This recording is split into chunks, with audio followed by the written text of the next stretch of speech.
Hello students, hope all of you are doing fine.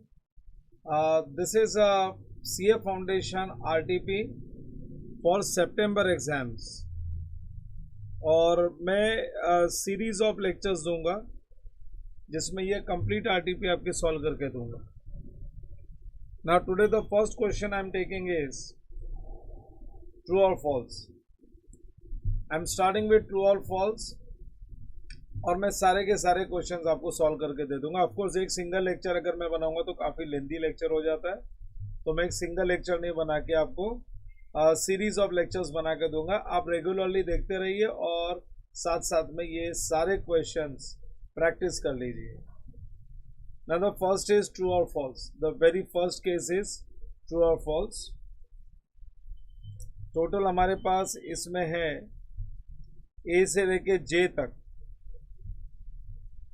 We have many true or false. State with reasons whether the following statements are true or false. Accrual concept implies accounting on cash basis. Answer is false.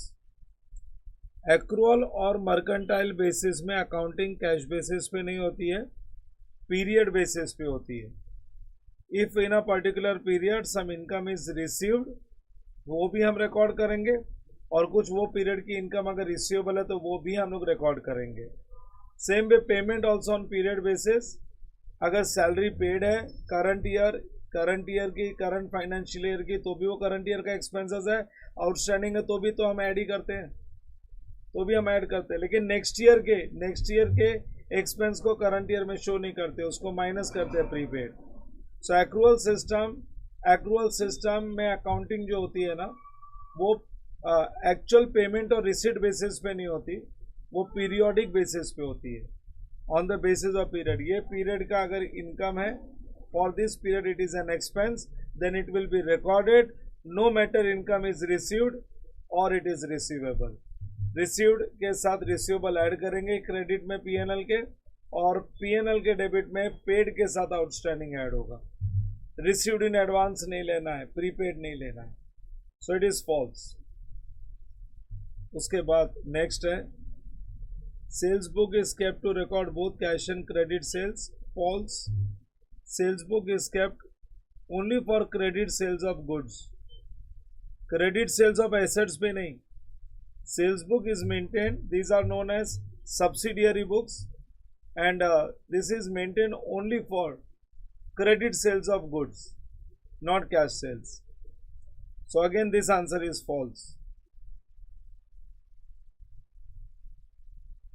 उसके बाद next आता है bank reconciliation statement is prepare to arrive at the bank balance. से bank reconciliation statement is not prepare to arrive at the bank balance. Bank reconciliation statement हम लोग बनाते हैं to know the difference between balance, bank balance as per cash book and as per passbook. इससे कोई हम लोग bank balance थोड़ी arrive करते हैं. We don't determine bank balance here. We just want to know the causes of difference between bank balance as per cash book and passbook. फिर उसके बाद आ गया provision for bad debts is debited to sundry debtors account. अरे provision for bad debts again this is false. Provision for bad debts is not debited to sundry debtors account. In fact this is debited to P&L account. PNL to RDD entry pass करते हैं, और ये जो आरडीडी है, because it is not a liability, it is not payable. Any balance sheet item with a credit balance which is not liability as per the definition of liability should be shown as less from asset. तो ये हम लोग less from debtor show करते हैं balance sheet में. So it is not debited to debtors account, but it is debited to P&L account. So provision for bad debts is debited to P&L. फिर उसके बाद so again this answer is false. तो देख लो line से A, B, C, D, ये चारों answer false निकले. RTP आपके पास भी होगी, जो मैं रीजंस बोल रहा हूँ वो रीजंस होंगे. According to those reasons you can refer this. Periodic inventory system is a method ascertaining inventory by taking an actual physical count. This is true. In periodic inventory system, periodically हम हमारे stores में जाते हैं और वहाँ पे physical counting करते हैं इन्वेंट्री की, बट उसके लिए पीरियड फिक्स्ड होता है, 3 मंथ्स, 6 मंथ्स, ईयरली बेसिस जो भी है. सो हम लोग फिजिकल काउंटिंग करके कितनी एक्चुअल हमारे पास इन्वेंट्री है ना, वो हम लोग फिजिकली काउंट करके नोट डाउन करते हैं. सो दिस इज ट्रू.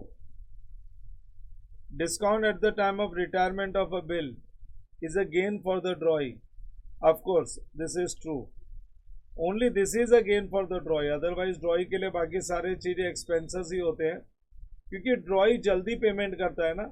रिटायरमेंट का मतलब होता है honouring of the bill before the due date. Honouring of the bill before the due date को बोलते हैं रिटायरमेंट, क्योंकि वो ड्यू डेट के पहले बिल का पेमेंट कर देता है. ड्रॉवर उसको बोलता है यू मेक लेस पेमेंट, तो उसके लिए वो गेन हो जाता है. अगर उसको 10,000 देना है तो ड्रॉवर बोलता है 9,900 ही दे दो. So yes, it is true. Provision for discount on creditors is often not provided in keeping with principles of conservatism.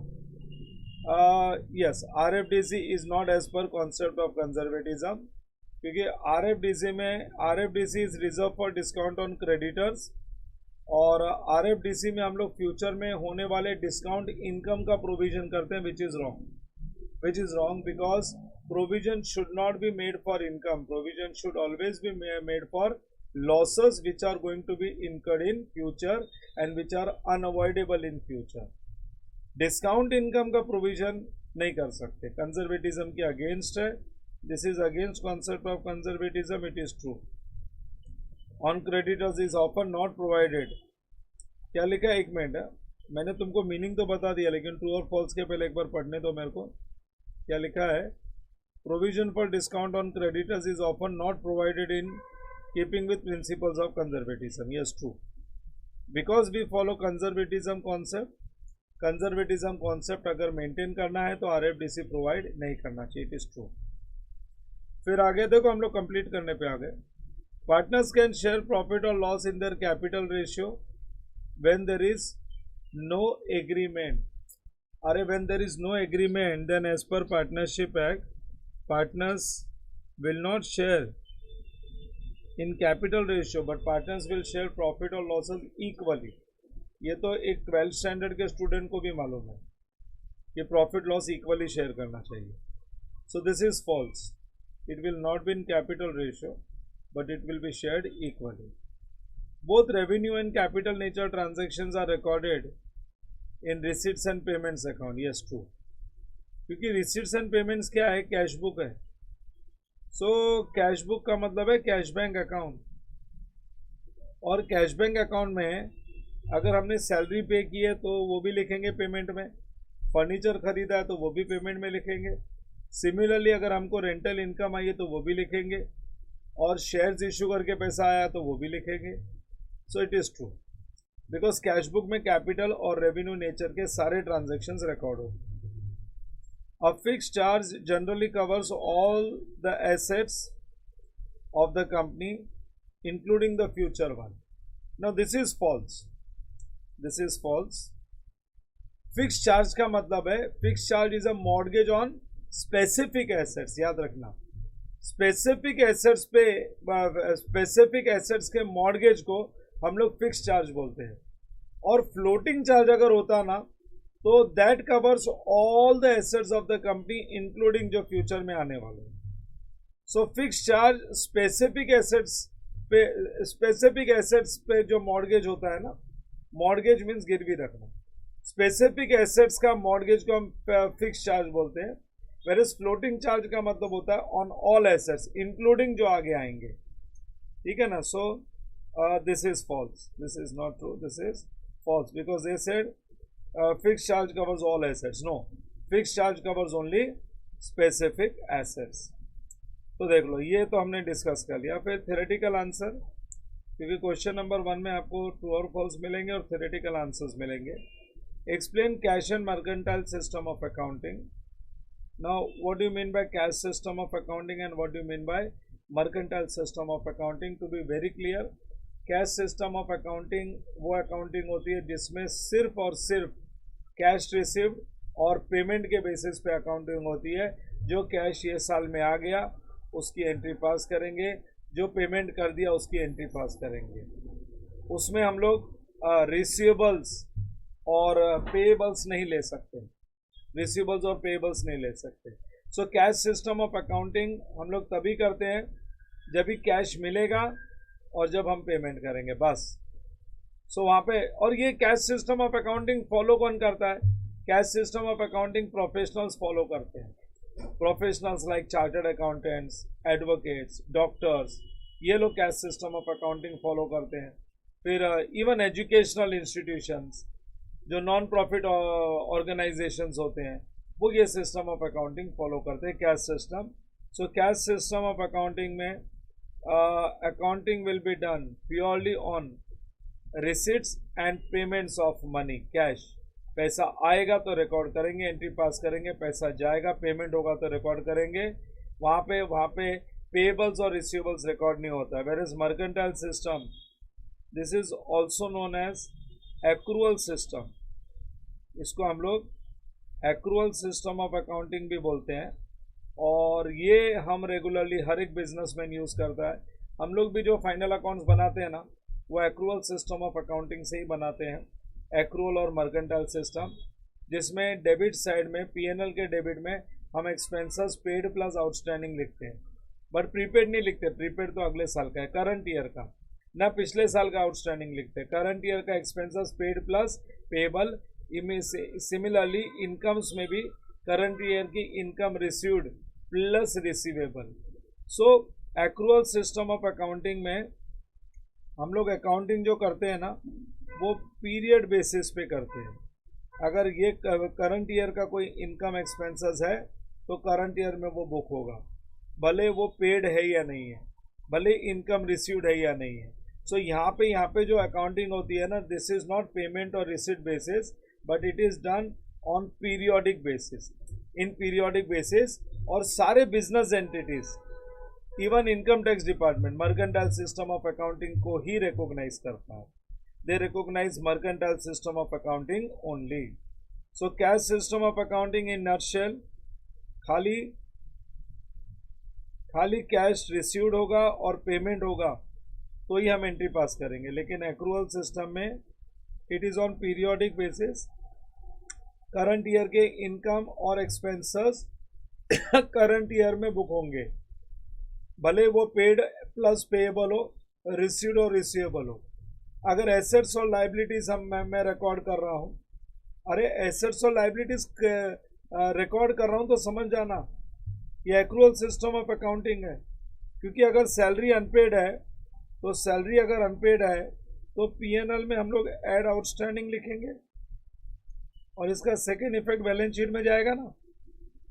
अगर प्रीपेड है, क्योंकि करंट ईयर में नेक्स्ट ईयर का शो नहीं करना है, तो प्रीपेड इधर से माइनस होगा, सैलरी प्रीपेड, एडवांस सैलरी, और बैलेंस शीट एसेट साइड में मैं प्रीपेड लिखूंगा। तो एसेट्स और लाइबिलिटीज क्रिएट ही मर्केंटाइल सिस्टम से होती है। कैश सिस्टम में तो क्या है ना, कोई एसेट लाइबिलिटी क्रिएट नहीं होती।